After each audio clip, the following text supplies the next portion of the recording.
Doc, can you walk us through maybe some of the old school traditional strategies that have been used by fighters for a long time that potentially problematic versus some of the more evidence-based approaches that you're using with fighters like Scott? It's some kind of crazy stories out there, really, and I think that's where it's been great for me to come in. And I've said to Scott before, it's I see this as obviously a job, but at the same time, the best part about it for me is just helping Scott and the other guys be able to do it well, but be able to do it safely as well, because there's a lot of dangerous practices out there. It's not uncommon that there's a lot of kind of prolonged sauna use, sweatsuit use. I've seen it before where guys are killing themselves in the gym the night before the morning of the kind of weigh-in, putting their bodies through kind of traumatic stress right before a time they're going to put it through stress again in the ring.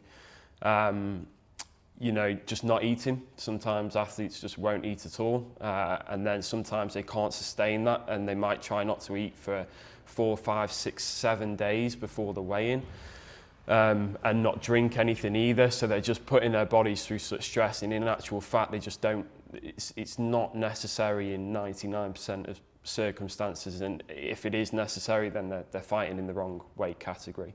And what are some of those consequences if they're doing some of these strategies that are going to be compromising? What are the consequences for them come fight night? Because whether it's 24 or 36 hours later, it's not a lot of time to be able to. You can have I think there's two main sections of the consequences. There's obviously the physiological, but then also the psychological as well.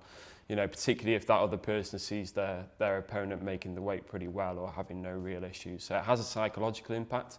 But obviously a physiological impact as well in terms of what you can actually replace in terms of the fluids and the fuel, and really the degree of the stress that you've put the body under. Sometimes it's not always possible, even using the best practices, to get yourself back to that 100% state when you actually step into the ring. And for you, Scott, as the athlete, how does that actually feel in that week leading up to making weight? Some of the methods that Scott was just going through then, I've used in the past, to have to hit the weight. There's certain things that, you do to, as a fighter, all you think about is having to hit the weight, and there's certain ways that it ain't good for you, but it's the only way because you're not educated and you haven't got the right people around you. It's the only way you're going to make the weight. And sometimes the consequences, like I said, can be, it's getting beat, getting knocked out, you've seen over the years, fighters that have, in combat sports, that have,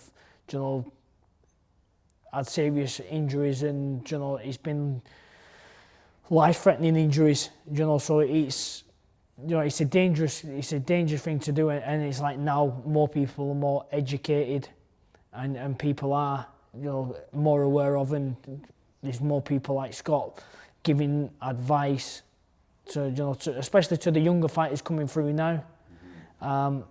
So hopefully, them old school methods are getting pushed away for good.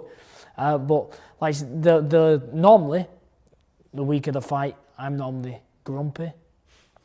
No one will even come near me because I'm angry and, like I say, grumpy. I'm snapping at people because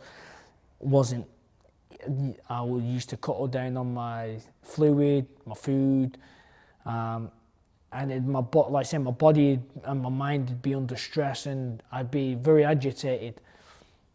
This camp, since working with Scott, I'm smiling, I'm eating the week of the fight, fluid, drinking. I think it was on the Tuesday and the Wednesday, I had 2 days of where I didn't do any training. I was just resting, and my weight still coming down because of I'm eating the right food, and my metabolism's still, running at a really good, speed.